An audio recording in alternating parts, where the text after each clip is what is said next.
1206 AD. The Kurultai, the grand assembly of Mongol chieftains, gathered on the windswept plains near the Onon River. 51 chieftains representing tribes that had spent generations slaughtering each other sat in uneasy silence as a man in his 40s, scarred from decades of warfare, stood before them. His name was Temujin, though history would remember him as Genghis Khan, the universal ruler. What none of these hardened warriors could have imagined as they pledged their allegiance that spring morning was that within 2 decades, their descendants would rule an empire stretching from Korea to Hungary, the largest contiguous land empire in human history. The steppe nomads, dismissed by civilized societies as barbarian raiders good only for periodic pillaging, were about to demonstrate that they possessed something far more terrifying than mere brutality. They had created a military system so devastatingly effective that it would break every major civilization it encountered. This is the story of how the Mongols transformed the greatest weakness of nomadic warfare into an unstoppable advantage, how they weaponized terror with systematic precision, and how they built an empire not despite their nomadic origins but because of them. The transformation from tribal raiders to world conquerors required a revolution in military organization that most historians overlook. When we imagine Mongol warfare, we picture hordes of screaming horsemen flooding across the landscape in chaotic waves. The reality was far more sophisticated and infinitely more lethal. The Mongol military system began with the decimal organization that Genghis Khan imposed immediately after his election as Great Khan. Every warrior was assigned to a unit of 10, the arban. 10 arbans formed a jagan of 100 men. 10 jagans formed a mingun of 1,000.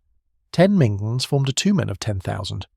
This wasn't merely administrative convenience, it was a command and control system that allowed an army of 100,000 men to execute complex maneuvers with the precision of a much smaller force. Each level of command had explicit responsibilities. The commander of 10 was responsible for the equipment, training, and discipline of his men. If one man's equipment was substandard, all 10 were punished. If one man fled in battle, all 10 were executed. This created a system of mutual accountability that transformed individual warriors into cohesive units where desertion was literally unthinkable.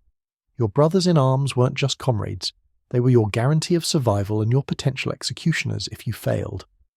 The jagan commander, leading 100 men, was typically a veteran warrior of proven ability. He was responsible for tactical execution, the immediate decisions that won or lost engagements.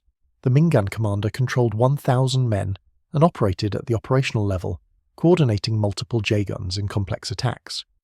The 2-man commander led 10,000 warriors and operated strategically, often commanding independently across vast distances from the main army.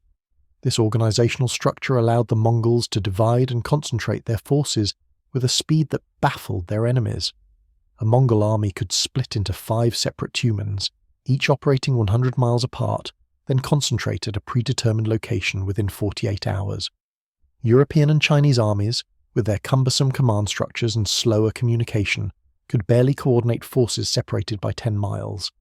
But organization meant nothing without the warriors to fill it, and here the Mongols possessed an advantage that no sedentary civilization could match. Every Mongol male was a warrior from childhood. Not a conscript who received a few months of training before being handed a spear, but a lifelong horseman and archer whose entire existence revolved around the skills of mounted warfare. Mongol children learned to ride before they could walk properly. By age 3, they were strapped to horses and taught balance. By 5, they were riding independently. By 7, they were hunting small game with bows scaled to their size. By 10, they were participating in the Nerj, the great hunts that were essentially military exercises disguised as hunting expeditions. By 15, they were fully capable warriors with a decade of experience in horsemanship, archery, and tactics. The Great Hunt, the Nerj, deserves special attention because it reveals how the Mongols turned everyday life into military training. Several times per year, entire tribes would participate in hunts that lasted weeks or months.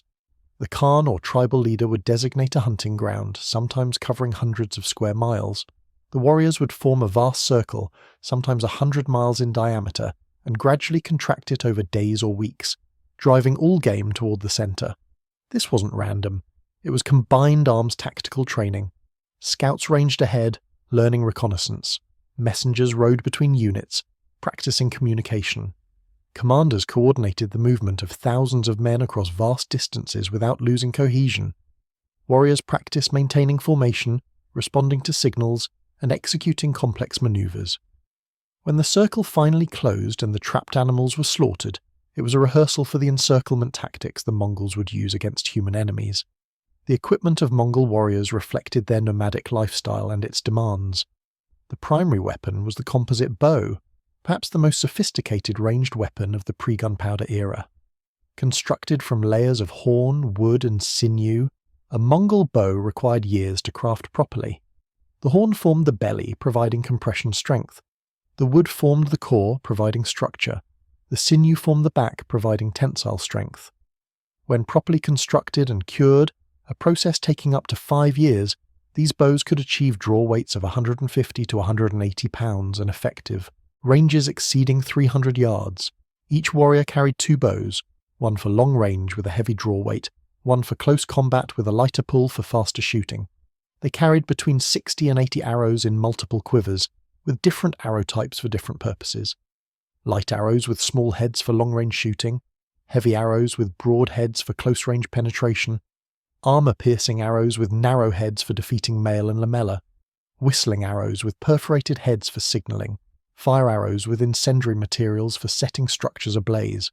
The Mongol warriors' close combat weapons were secondary but effective.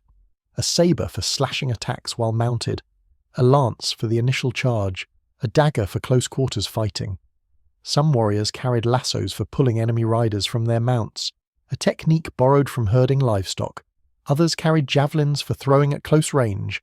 But these weapons were backup options. The bow was supreme. Armor among Mongol warriors varied by wealth and rank. Common warriors wore leather lamella, small plates of hardened leather laced together to provide protection while maintaining flexibility. Wealthier warriors and officers wore iron or steel lamella with plates of metal, providing superior protection. The heaviest cavalry, a minority of Mongol forces but tactically crucial, wore full suits of lamella armor covering the body from neck to knee, with additional armor for the horses. But the real secret weapon wasn't the equipment, it was the horses. Mongol ponies were small, ugly, and unremarkable in appearance, standing only 12 to 14 hands high compared to the 16-hand European warhorses. But what they lacked in size they compensated for in endurance, hardiness, and efficiency. A Mongol pony could survive on grass that would starve a European horse. They could dig through snow to find forage. They could go days without water. They required no grain, no prepared feed, no stables. They lived off the land under conditions that would kill any domestic horse bred by sedentary civilizations. Each Mongol warrior maintained a string of 5 to 7 horses, rotating between them to prevent exhaustion. This meant a Mongol army could maintain a pace of 60 miles per day for weeks, sometimes covering over 100 miles in a single day when necessary.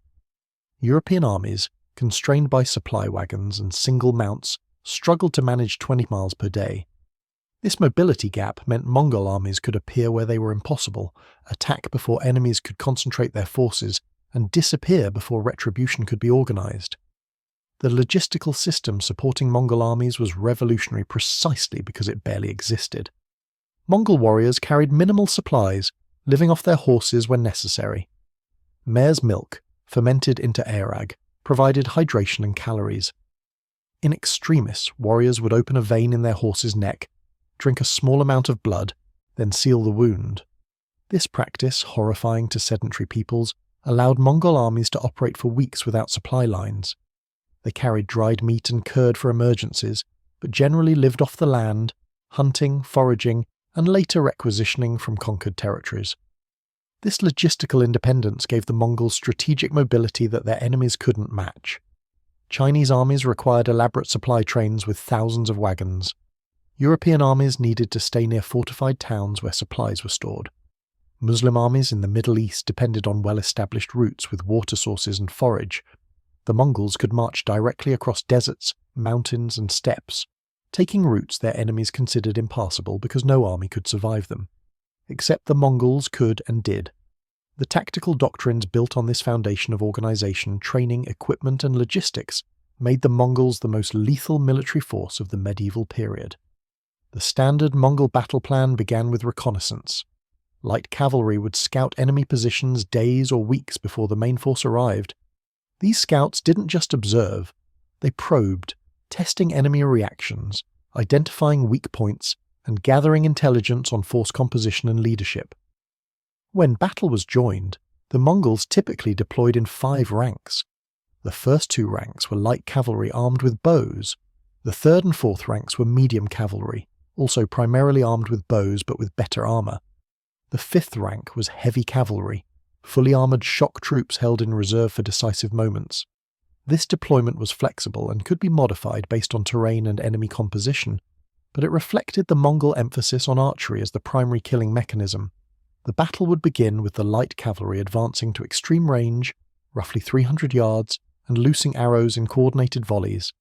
This wasn't random harassment, it was systematic degradation of enemy cohesion. The arrows came in waves, thousands of projectiles falling like lethal rain. Enemy formations would contract, shields would be raised, cohesion would deteriorate. Men would fall, horses would panic, units would lose organization. The light cavalry would then wheel away, appearing to retreat. This was calculated. Enemy cavalry, seeing their tormentors fleeing, would often charge in pursuit, breaking formation and losing cohesion. This was exactly what the Mongols wanted. The moment the enemy cavalry committed to the charge, pursuing Mongols who seemed to be fleeing in disorder, the trap would spring. The supposedly retreating Mongols would suddenly turn, a maneuver called the Parthian shot, and loose arrows at point-blank range into the pursuing cavalry's faces. Simultaneously, Mongol cavalry that had circled around the flanks, moving at speed while the enemy focused on the apparent retreat in front of them, would slam into the enemy's vulnerable sides and rear. The enemy cavalry, expecting to catch fleeing opponents, instead found themselves surrounded, taking arrows from 3 sides while their own momentum carried them forward into nothing. If the enemy infantry held formation and refused to break, the Mongols would employ the Karash, a tactic of such calculated cruelty that it horrified medieval observers. The Mongols would round up civilians from the surrounding countryside and drive them toward enemy lines at spear point. These human shields, often thousands of people including women and children, would be forced to advance directly toward their own countrymen's defences. The defending army faced an impossible choice: cut down their own civilians to get at the Mongols behind them, or hold fire and allow the Mongols to approach under cover of the human wave. Either choice led to psychological collapse. Soldiers who slaughtered their own people lost morale and cohesion. Soldiers who refused to fire watched as Mongol cavalry closed to point-blank range under perfect cover. The Karash wasn't just tactically effective, it was psychologically devastating, forcing enemies to participate in their own population's destruction. For fortified positions, the Mongols developed siege techniques that rivaled or exceeded those of sedentary civilizations. In the early campaigns, they lacked siege expertise and suffered significant casualties attacking fortified cities.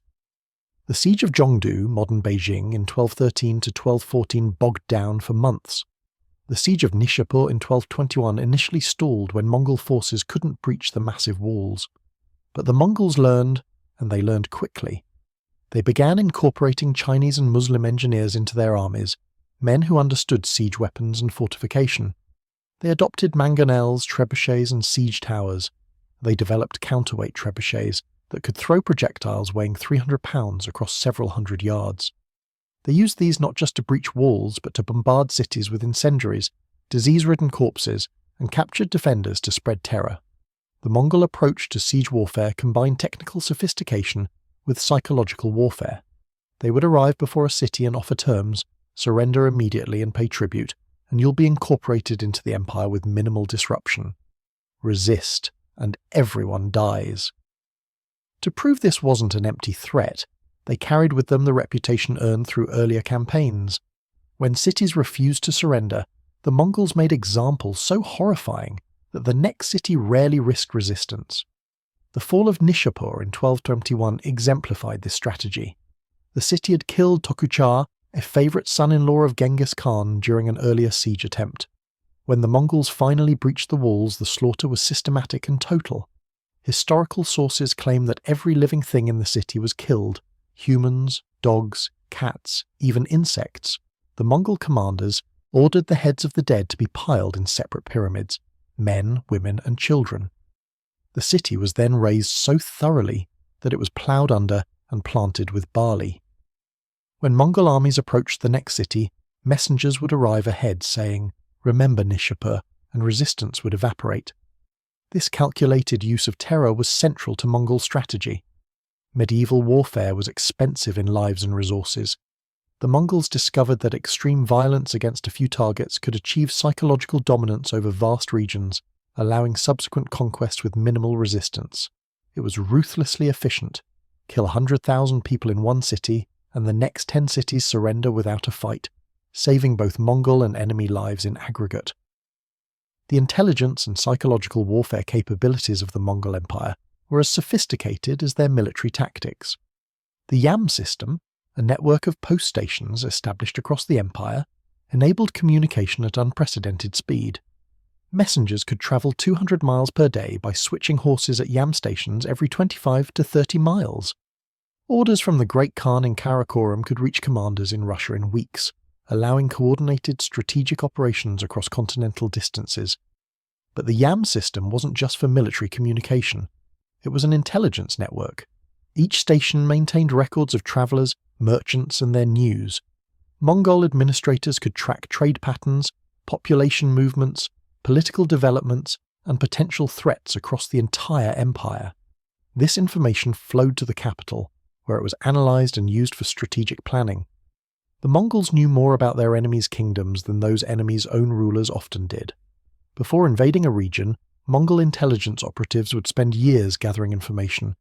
Posing as merchants, refugees, or pilgrims, these agents would map roads, identify fortifications, assess military capabilities, cultivate relationships with disaffected factions, and prepare the ground for invasion.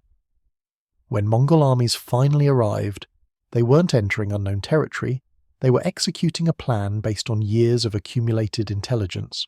The conquest of the Khwarezmian Empire illustrated this intelligence-led approach.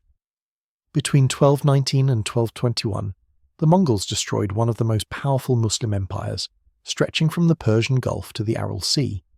The campaign began not with military action, but with systematic intelligence gathering. Mongol merchants, protected by diplomatic agreements, travelled throughout the empire for years before the invasion, mapping cities, assessing military capabilities, and identifying political fault lines. When Shah Muhammad II made the catastrophic mistake of executing Mongol ambassadors and merchants in 1218, providing Genghis Khan with a perfect casus belli, the Mongol invasion was already planned in detail. The Mongol armies knew which cities were well defended and which were vulnerable. They knew which nobles were loyal to the Shah and which could be turned. They knew where supplies could be requisitioned and which routes were passable. The invasion itself demonstrated Mongol operational art at its peak. Genghis Khan divided his force, moving some armies through the expected routes while sending another force under his generals Jebe and Subutai on a wide flanking movement through supposedly impassable terrain. This secondary force emerged in the Shah's rear, causing panic and forcing him to divide his armies. The Mongols defeated the divided Khwarezmian forces in detail, then systematically conquered the major cities, while the Shah fled westward, eventually dying of exhaustion and despair on an island in the Caspian Sea.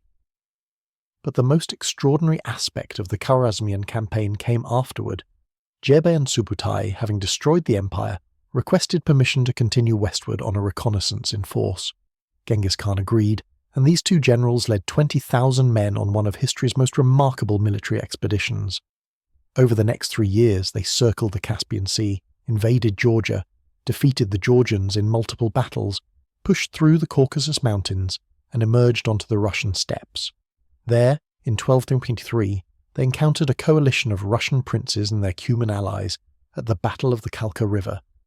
The Russians commanded perhaps 80,000 men. The Mongols had 20,000. Using their standard tactics of feigned retreat and envelopment, Jebe and Subutai destroyed the Russian army, killing an estimated 40,000 men, including 9 princes. Having accomplished their reconnaissance and demonstrated Mongol power to Eastern Europe, they turned east and rejoined the main Mongol armies in Central Asia. This expedition, covering roughly 4,000 miles through hostile territory, defeating multiple enemies, and returning intact, demonstrated capabilities that no other medieval military force possessed. the speed of movement, the logistical independence, the tactical flexibility, and the strategic vision required to execute such a campaign were beyond anything European or Muslim armies could imagine. The succession after Genghis Khan's death in 1227 could have shattered the empire, but instead his descendants expanded it further. His son Ogedei, elected as Great Khan, continued his father's campaigns with additional sophistication.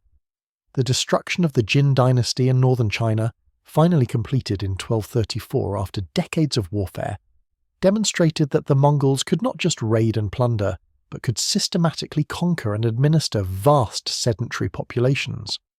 The invasion of Europe under Batu Khan and Subutai between 1237 and 1242 remains one of history's most devastating military campaigns.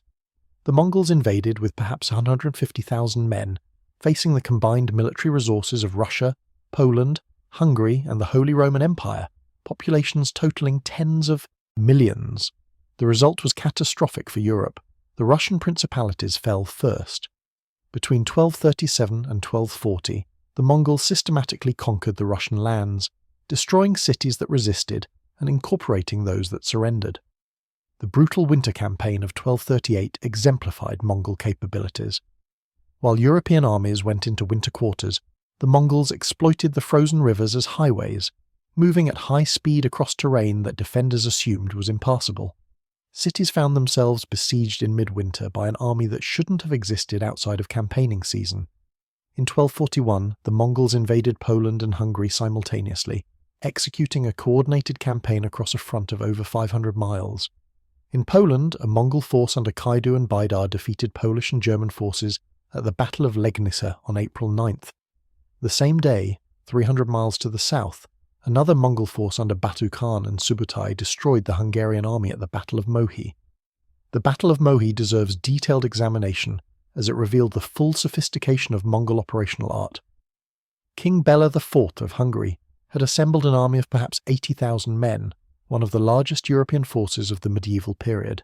He positioned his army behind the Sajo River, using the river as a defensive barrier with a single fortified bridge providing the only crossing point. This was sound defensive thinking in European military doctrine. The Mongols attacked at dawn. A force under Subutai assaulted the bridge frontally, creating the appearance of a direct attack. The Hungarians concentrated at the bridge to repel this assault, confident that the river protected their flanks. What they didn't know was that during the night, Mongol engineers had constructed several pontoon bridges up and down the river, and other Mongol forces had found fording points. As the Hungarians focused on the fight at the bridge, Mongol cavalry crossed the river at multiple points upstream and downstream, enveloping the Hungarian flanks. By the time Hungarian commanders realized what was happening, Mongol forces were attacking from three sides.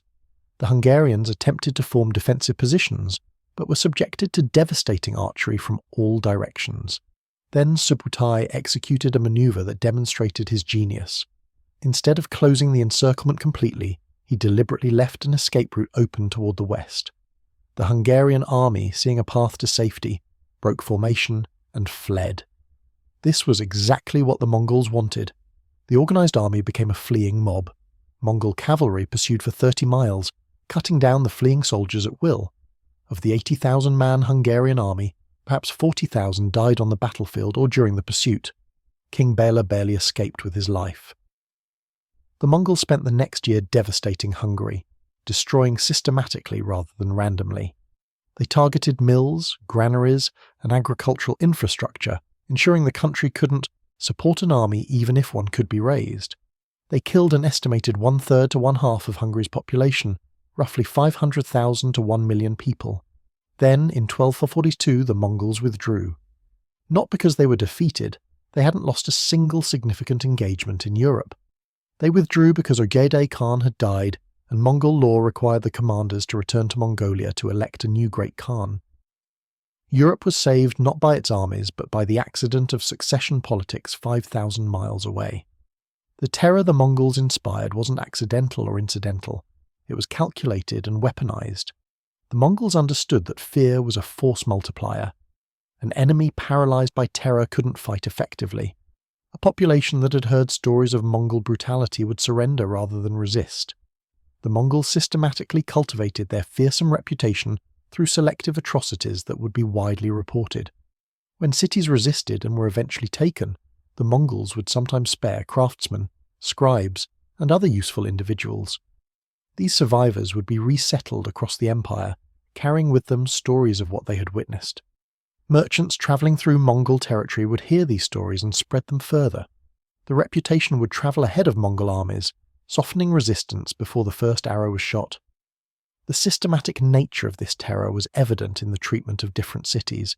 Cities that surrendered immediately received relatively lenient treatment, paying tribute but maintaining autonomy. Cities that resisted but were taken after brief sieges would see their leadership executed but the population largely spared. Cities that resisted prolonged sieges would be destroyed and their populations massacred. This created a clear hierarchy of incentives: surrender immediately and live, resist briefly and lose your rulers, resist stubbornly and everyone dies. The Mongols also employed terror against military forces specifically. Captured soldiers who had fought bravely would sometimes be released, carrying messages back to their commanders. Captured soldiers who had fled or fought poorly would be executed publicly. This selective mercy created internal tensions within enemy armies. Soldiers began to wonder if resistance was worth it. Commanders found their troops increasingly unwilling to fight to the death. The psychological impact extended beyond immediate battlefield effects. European chronicles from the period describe widespread panic as Mongol armies approached. Populations would flee into forests and mountains, abandoning crops and homes. Economic activity would collapse. Governments would be paralyzed by the need to respond militarily while managing terrified populations. The Mongols achieved strategic effects through terror that would have required far larger armies to achieve through conventional military operations alone. By 1260, when Kublai Khan became Great Khan and began focusing on consolidating rather than expanding the empire, the Mongols controlled territory stretching from Korea to Poland, from Siberia to Indochina. This empire, governing perhaps 100 million people across dramatically different cultures, religions and environments, represented an achievement unprecedented in human history. The steppe nomads, dismissed as barbarians by the civilizations they conquered, had created the largest contiguous land empire ever seen. The military system that achieved this rested on several key advantages. First, the Mongols weaponized their nomadic lifestyle. What sedentary civilizations saw as primitive backwardness was actually a military training program that lasted from childhood to death. Every Mongol was a cavalry archer of exceptional skill because survival on the steppe required exactly those skills.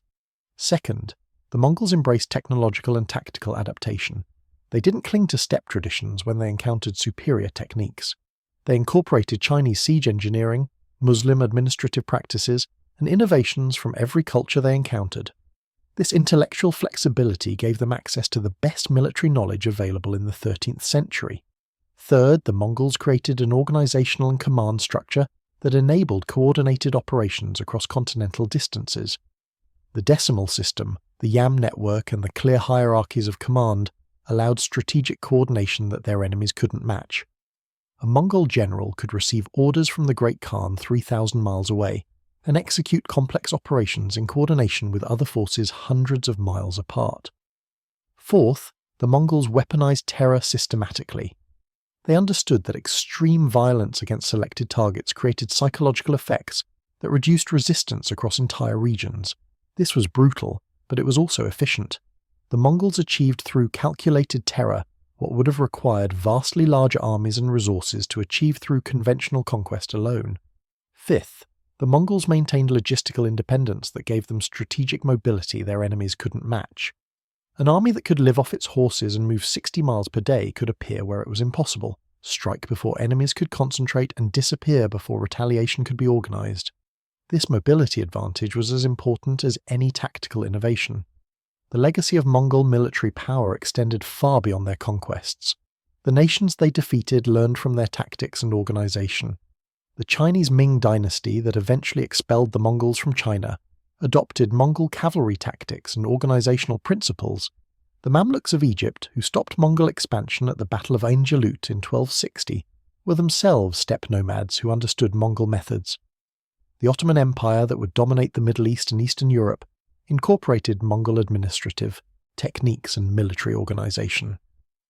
The European nations that survived Mongol invasion began developing military innovations specifically to counter Mongol advantages. The longbow, which gave English armies devastating ranged firepower at Crécy and Agincourt, was developed partly in response to observations of Mongol archery. The pike formations that dominated European warfare in the 14th and 15th centuries were designed to counter cavalry charges. The increasing emphasis on professional standing armies rather than feudal levies reflected lessons learned from facing a military force that was professional from childhood. Even the eventual end of Mongol military dominance illustrated their impact. The empire fragmented after 1260 into competing khanates that fought each other as much as external enemies.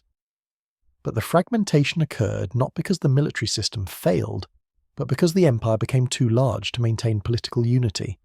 The military techniques remained effective. The successor states, the Golden Horde in Russia, the Ilkhanate in Persia, the Chagatai Khanate in Central Asia, and the Yuan dynasty in China, all remained formidable military powers for decades or centuries after the unified empire dissolved. The real defeat of Mongol military power came not from improved enemies, but from changing technology. The development of gunpowder weapons in the 14th and 15th centuries gradually eroded the advantages of horse archers. Firearms didn't require decades of training. A peasant conscript could be taught to fire a musket in weeks. The mobility advantage of cavalry mattered less when fortifications could be defended by massed musket fire. The physical courage that made steppe warriors formidable meant little against bullets, but for nearly a century, from 1206 to the late 1200s, the Mongol military system represented the pinnacle of pre-gunpowder warfare. They combined mobility, firepower, tactical sophistication, psychological warfare, and organizational excellence into a force that defeated every enemy it faced. Chinese, Muslim, and European armies all learned that their conventional military wisdom was inadequate against enemies who fought by entirely different rules. The transformation of the steppe nomads from tribal raiders into world conquerors occurred because they developed a military system perfectly adapted to their resources and capabilities. They didn't try to build armies like their sedentary enemies. They built on their strengths, mobility, horsemanship, archery and hardiness, then added organizational sophistication, technological adaptation, and psychological warfare to create something unprecedented. The terror the Mongols inspired wasn't a character flaw or cultural trait. It was a weapon, carefully honed and systematically employed. The stories of pyramids of skulls, of cities erased from existence, of populations slaughtered to the last person, these weren't random atrocities. They were calculated components of a military strategy designed to minimize resistance and maximize control with limited forces across vast territories. When civilized peoples looked at the Mongols in 1200, they saw barbarians, crude horsemen who could raid but could never truly threaten great empires. By 1260, those empires were gone, conquered by the barbarians who proved far more sophisticated than anyone had imagined. The steppe had produced not just raiders, but military innovators who rewrote the rules of warfare and created an empire of fear that stretched across the known world. The administrative genius behind Mongol military success deserves equal attention to their battlefield tactics. Genghis Khan didn't just create an army, he created a state apparatus designed to support perpetual military operations. The Great Yasa, the legal code promulgated around 1206, established rules that transformed tribal customs into imperial law. Military service was universal and mandatory. Every able-bodied male between 15 and 70 was liable for military duty. Failure to respond to mobilization meant death, not just for the individual, but potentially for his entire family unit. The Yasa also established meritocracy as the principle for military advancement. In most medieval armies, command positions went to nobility regardless of capability. The Mongols promoted based on demonstrated ability in combat and leadership. A commoner who showed tactical genius could command a tumen of 10,000 men. A nobleman who proved incompetent would be demoted or executed.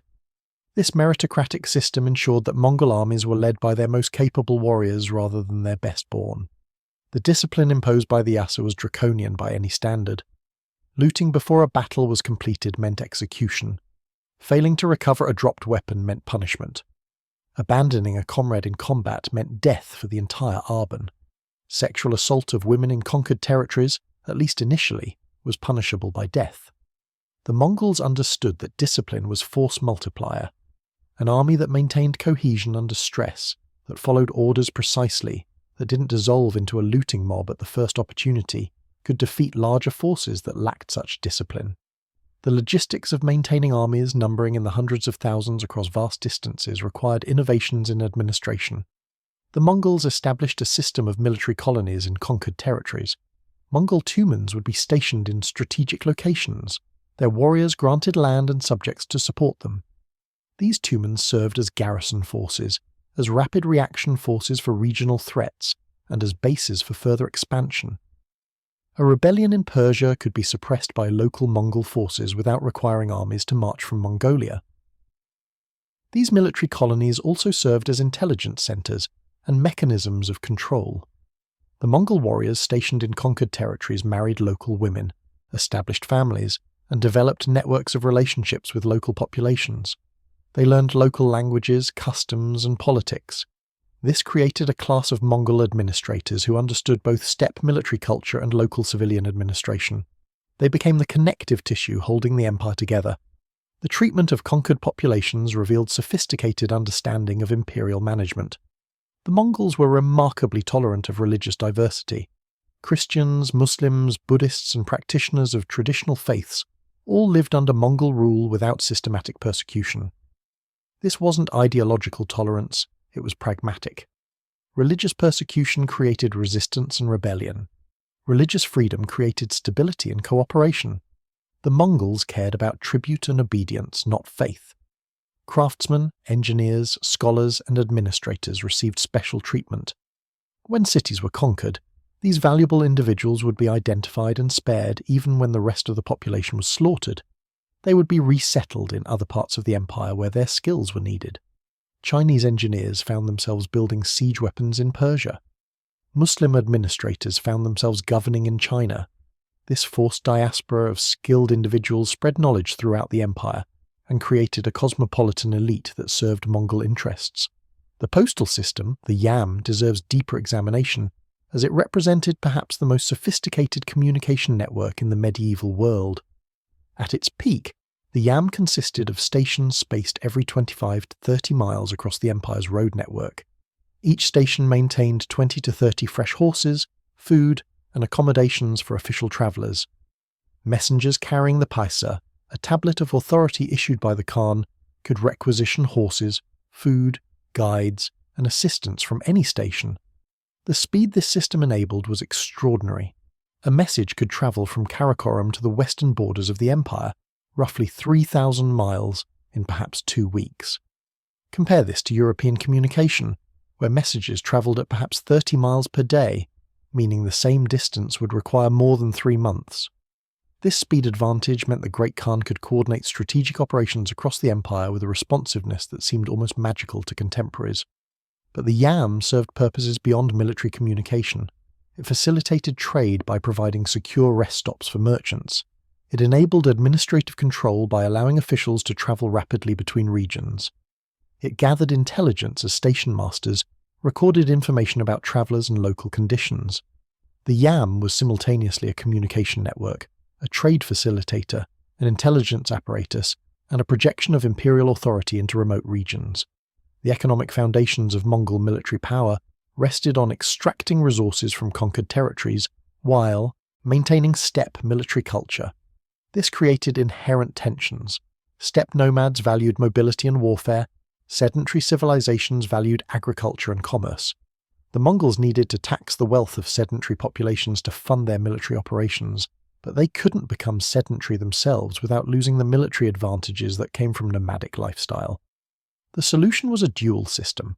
Mongol warriors remained nomadic, moving with their herds, training constantly, maintaining the lifestyle that made them formidable.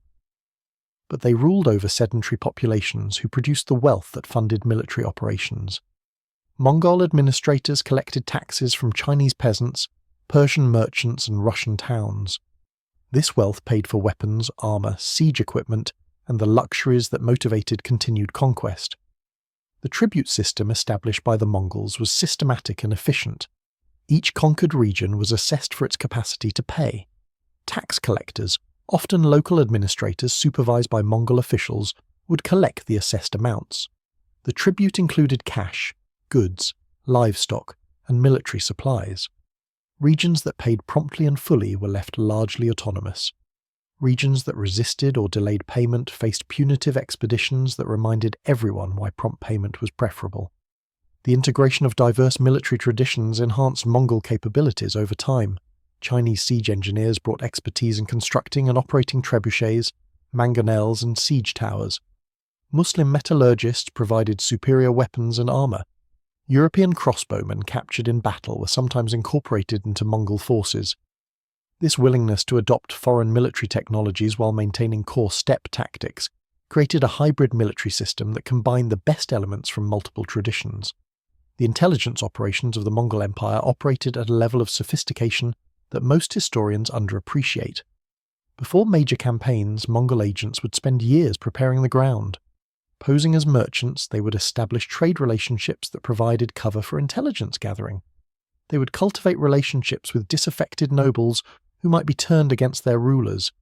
They would map roads, fortifications, and resources. They would assess military capabilities and identify weaknesses. During the invasion of Song China, which took decades to complete between the 1230s and 1279, Mongol intelligence operatives provided detailed information on Song military deployments, naval capabilities, and political factionalism. The Mongols knew which Song generals were competent and which were corrupt. They knew which cities had strong defences and which could be taken easily. They knew which regions supported the Song dynasty and which were ambivalent. This intelligence enabled the Mongols to apply pressure at weak points, while avoiding strong defences until they could be isolated and overwhelmed. The conquest of the Abbasid Caliphate in 1258 demonstrated Mongol intelligence work at its peak. The Caliphate, centred in Baghdad, was the symbolic centre of Sunni Islam and a major political power. The city itself was one of the most heavily fortified in the world, with walls that had never been breached. But Mongol intelligence had identified critical vulnerabilities. The Caliph al-Mustasim was weak and indecisive. His military forces were divided by internal rivalries. The population was demoralised by decades of political decline. When Hulagu Khan arrived with his army in 1258, he brought not just military forces, but detailed plans based on years of intelligence work. He knew which gates were weakest. He knew which nobles could be bribed or intimidated. He knew where the Caliph stored his treasures. The siege lasted only 2 weeks before the city surrendered. The Mongols then executed al-Mustasim, reportedly by rolling him in a carpet and having horses trample him to death, ensuring that royal blood wasn't spilled on the ground as Mongol custom forbade. The destruction of Baghdad sent shockwaves through the Muslim world. If the city of caliphs could fall in 2 weeks, nowhere was safe. The naval capabilities the Mongols developed, particularly under Kublai Khan during the conquest of Song China, demonstrated their ability to adapt to environments completely foreign to steppe warriors. Mongols were horsemen, not sailors. The sea was alien and terrifying to people raised on grasslands, yet when conquest required naval power, they developed it. The Mongol invasion of Song China required controlling the Yangtze River and the coastal waters.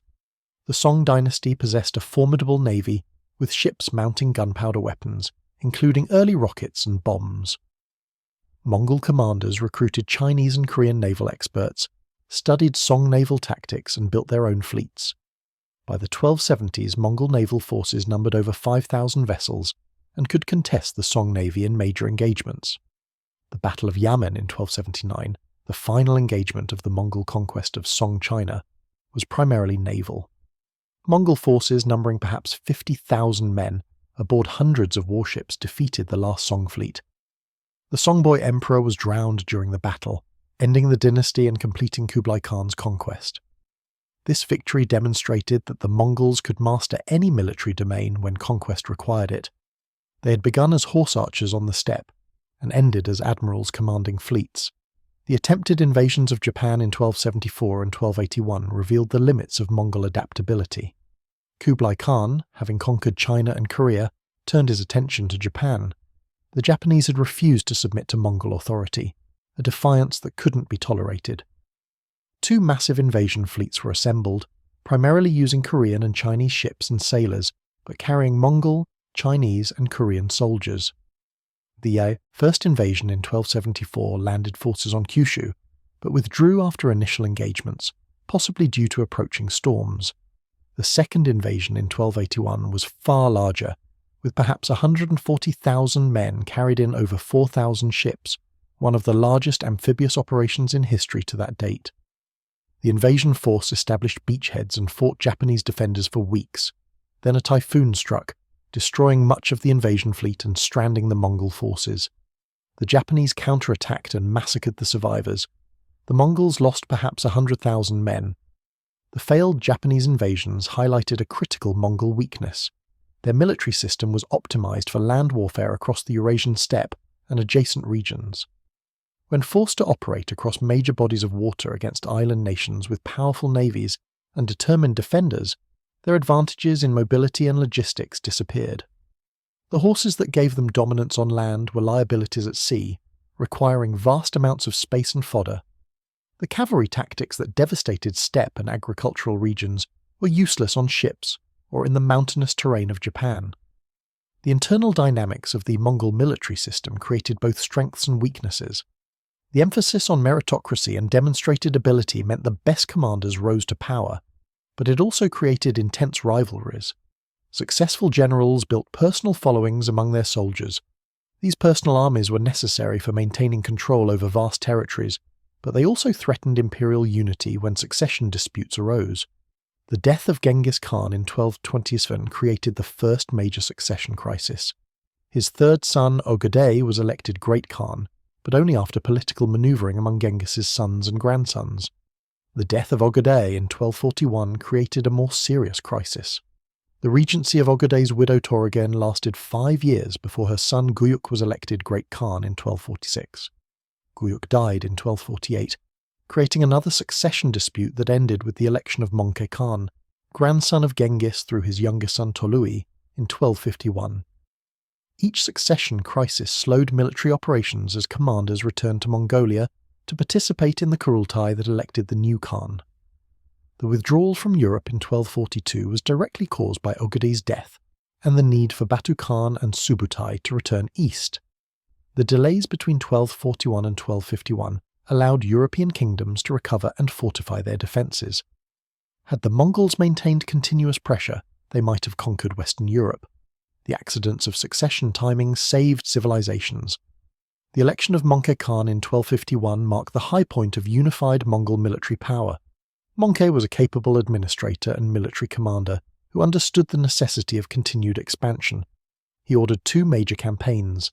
His brother Hulagu would invade the Middle East, destroying the Assassins and the Abbasid Caliphate, while bringing Persia under complete control. His brother Kublai would complete the conquest of Song China, a project begun under Ogedei but never finished. Both campaigns succeeded, but at the cost of imperial unity. Hulagu's destruction of Baghdad in 1258 and his subsequent conflicts with the Muslim Mamluks of Egypt created tensions with the Golden Horde in Russia, whose Khan Berke had converted to Islam. Kublai's focus on China and his eventual proclamation as Emperor of the Yuan dynasty in 1271 distanced him from the steppe traditions that unified earlier Khans. When Möngke died in 1259, possibly from dysentery during the siege of a Chinese fortress, the succession dispute between Kublai and his younger brother Aurek-Boke split the empire.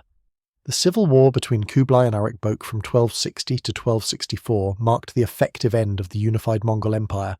Kublai won and claimed the title of Great Khan, but his authority was contested. The other Khanates, the Golden Horde in Russia, the Chagatai Khanate in Central Asia, and the Ilkhanate in Persia, became effectively independent. They maintained nominal allegiance to the Great Khan, but in practice they operated as separate empires. The 4 Khanades sometimes cooperated, but they also fought each other, draining resources that could have been used for further expansion. The military effectiveness of the individual Khanates remained high, even as political unity fractured. The Golden Horde dominated Russia for over 2 centuries, not finally expelled until 1480. The Ilkhanate controlled Persia and Iraq until the 1330s. The Chagatai Khanate, though fragmented, controlled Central Asia. The Yuan dynasty ruled China until 1368. Each of these successor states retained the military traditions and organizational structures that made the unified empire formidable. The Battle of Ain Jalut in 1260, where Mamluk forces defeated a Mongol army in Palestine, is often cited as the first major Mongol defeat. This interpretation requires nuance. The Mongol force, commanded by Kitbuka, numbered perhaps 20,000 men, a relatively small army by Mongol standards. The Mamluks, themselves steppe warriors from Central Asia, who understood Mongol tactics, fielded a comparable force of skilled cavalry. The battle was hard-fought and close, with the Mamluks winning through superior numbers at the decisive moment and knowledge of the local terrain. More significantly, Ain Jalut occurred during the succession crisis following Monki's death. Hulagu had withdrawn most of his forces back toward Persia, leaving only a holding force under Kitbuka. Had the full Ilkhanate army been present, the outcome might have been different. The Mamluks understood this and never pushed their advantage by invading Mongol territory. Ain Jalut stopped Mongol expansion into Egypt and North Africa, but it wasn't a decisive defeat that threatened the Ilkhanate's existence. The decline of Mongol military dominance came gradually rather than through catastrophic defeat. The integration of conquered populations diluted the steppe warrior culture that made the original armies so formidable. Second and third generation Mongols born in China, Persia, or Russia adopted local customs, languages, and lifestyles. They became administrators and landlords rather than horse archers. The armies remained effective, but they increasingly resembled the armies of the regions they ruled rather than steppe nomad forces. The military innovations that made the Mongols dominant in the 13th century became less decisive as enemies adapted. European kingdoms developed professional armies trained to counter cavalry tactics. Muslim states rebuilt their military power around Mamluk slave soldiers who were themselves steppe warriors. Chinese resistance movements learned to exploit the Mongols' relative weakness in siege defense of fortified positions held by defenders with good morale. The tactical surprises that devastated armies in 1220 were well understood by 1300. The economic strains of maintaining empire eventually exceeded the tribute extracted from conquered territories. Military forces stationed across vast distances required constant payment. The yam system required maintenance and resources. The administration needed thousands of officials. As the easy conquest ended, and the empire faced the cost of governance rather than the profits of plunder, the economic equation shifted. Maintaining empire became expensive relative to the benefits extracted. The Yuan dynasty's expulsion from China in 1368 demonstrated how vulnerable Mongol rule had become. The Red Turban Rebellion, beginning in the 1350s, exploited widespread discontent with Mongol administration, heavy taxation, and natural disasters that the government proved incapable of managing. The rebel leader Zhu Yunzhang systematically conquered southern and central China before marching on the Mongol capital at Dadu, modern Beijing. The last Yuan emperor fled back to Mongolia in 1368, ending Mongol rule over China after less than a century. The Golden Horde's gradual fragmentation and eventual destruction came even more slowly. Russian principalities, led by Moscow, gradually asserted independence through the 14th and 15th centuries. The decisive moment came in 1480 at the Great Stand on the Ugra River, where Russian forces under Ivan III faced a Mongol army. After a prolonged standoff, the Mongols withdrew without battle, effectively acknowledging Russian independence. The Golden Horde fragmented into smaller khanates that were eventually conquered by Russia in the 16th century. The last remnants of Mongol military power persisted into the early modern period, through successor states like the Crimean Khanate, which survived until annexed by Russia in 1783, and the Mughal Empire in India, founded by Babur, a descendant of Genghis Khan and Tamerlane, which controlled much of the Indian subcontinent from the 16th through 18th centuries. But these were successor states that had evolved far beyond the original steppe military system. They were gunpowder empires, with artillery, musket-armed infantry, and fortified capitals. The original Mongol military system of horse archers, dominating through mobility and concentrated firepower, had become obsolete. The historical impact of Mongol military innovations extended far beyond their empire's chronological or geographical boundaries. They demonstrated that mobility and coordination could overcome numerical superiority. They proved that meritocracy produced better military leadership than hereditary aristocracy. They showed that systematic terror could be weaponized for strategic effect. They established that logistics and intelligence were as important as battlefield tactics. Every successful military system that followed learned these lessons, whether consciously or through parallel development. The Mongol transformation of Eurasian politics, trade and culture came through military conquest, but resulted in unintended consequences that reshaped the world. The Pax Mongolica, the period of relative peace and stability under Mongol rule, enabled unprecedented trade and cultural exchange across Eurasia. Merchants could travel from Europe to China with reasonable safety. Ideas, technologies and diseases spread along trade routes protected by Mongol power. The Black Death that devastated Europe in the 14th century likely spread along Mongol trade routes from Asia. The military conquests that killed millions created the conditions for microorganisms to kill tens of millions more. The transfer of technologies between East and West accelerated under Mongol rule. Gunpowder, developed in China, spread to the Middle East and Europe through Mongol intermediation. Printing technologies moved westward. Islamic astronomical and mathematical knowledge reached China. The Mongols themselves cared little for such intellectual pursuits, but the safety and connectivity they imposed enabled scholars and merchants to spread knowledge across civilizations that had previously been relatively isolated. The psychological impact of Mongol conquests shaped how civilizations understood themselves and their vulnerabilities. Chinese dynasties that followed the Yuan retained steppe cavalry forces and maintained defenses against northern nomads. European kingdoms developed standing armies and professional military systems partly in response to the Mongol threat. Muslim states emphasized military slavery and professional soldier classes, learning from the Mamluks who had stopped Mongol expansion. The memory of Mongol invasions influenced military planning and political thinking for centuries after the empire's fragmentation.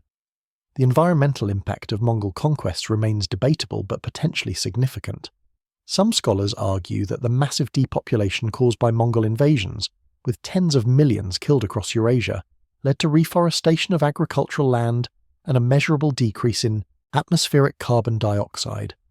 The Mongol invasions might have contributed to the cooling climate of the late medieval period through the indirect effect of returning farmland to forest. Whether this effect was significant or measurable remains controversial, but it illustrates how military campaigns of sufficient scale can have ecological consequences. The genetic legacy of Mongol conquests is detectable in modern populations.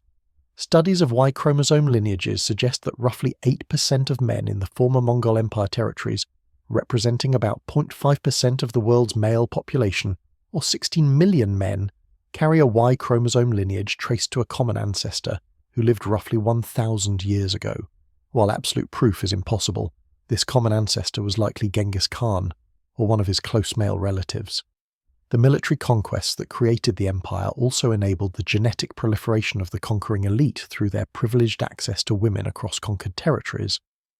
The historical interpretation of Mongol conquests has shifted dramatically over time. Medieval chroniclers, writing from conquered civilizations, portrayed the Mongols as apocalyptic scourges, agents of divine punishment for humanity's sins. Enlightenment historians viewed them as barbarians who temporarily disrupted civilized progress. Nationalist historians in the 19th and 20th centuries portrayed them as villains who destroyed their particular nation's golden age. Modern historians with access to Mongol sources and archaeological evidence present a more nuanced view that acknowledges both the unprecedented violence and the administrative sophistication of Mongol rule. In Mongolia itself, Genghis Khan has been rehabilitated from his suppression during the Soviet period to become a national symbol. Modern Mongolia celebrates him as the founder of the nation and the greatest figure in Mongolian history. Statues, currency, and institutions bear his name and image. This nationalist celebration tends to emphasize the empire's achievements in unification and administration, while minimizing or contextualizing the violence of conquest. The tension between Genghis Khan as national hero and Genghis Khan as architect of mass slaughter illustrates the challenges of historical memory when confronting figures whose legacies are both monumental and horrific. The military lessons of Mongol warfare remain relevant in surprising ways. Modern military theorists study Mongol campaigns for insights into mobility warfare, logistics, intelligence operations, and psychological warfare. The emphasis on speed, coordination, and concentration of force at decisive points influenced military thinkers from Napoleon to modern armoured warfare theorists. The Mongol use of terror as a weapon prefigured modern psychological operations. The integration of diverse military traditions into a unified system offers lessons for coalition warfare. The focus on meritocracy rather than aristocracy in officer selection remains a principle in professional militaries. The Mongol Empire's rise from tribal confederation to world empire required less than 50 years. The transformation of a few 100,000 steppe nomads into conquerors of dozens of civilizations with populations in the tens of millions represented military effectiveness on a scale rarely seen in history. They achieved this not through advanced technology. They used bows, horses, and swords available to many peoples, but through organization, discipline, mobility, intelligence, and systematic terror. They took the military capabilities that nomadic lifestyle provided and weaponized them with unprecedented sophistication. The empire they built lasted less than 2 centuries in unified form, fragmenting after 1260 into competing khanates that retained power for varying periods but never recreated the coordinated might of the original conquest period. But those 2 centuries reshaped Eurasia. Trade routes were established that persisted long after Mongol power faded. Administrative practices influenced successor states. The memory of Mongol military power shaped strategic thinking for centuries. The steppe nomads had proven that they could not merely raid civilizations but conquer and rule them, transforming the world through military excellence that overcame vast disparities in population, wealth, and resources. The Mongol transformation of the steppe into an empire of fear stands as testimony to how military innovation, organizational excellence, and ruthless execution of strategy can overcome apparently insurmountable disadvantages. They face civilizations with larger populations, greater wealth, superior technology in many domains, and the defensive advantages of fortifications and interior lines. They defeated them all through mobility, firepower, coordination, and terror. For a brief period in the 13th century, the thunder of Mongol horses and the whistle of their arrows were the most feared sounds in the known world, heralding the arrival of an empire that reshaped human history through military excellence refined to its most lethal extreme.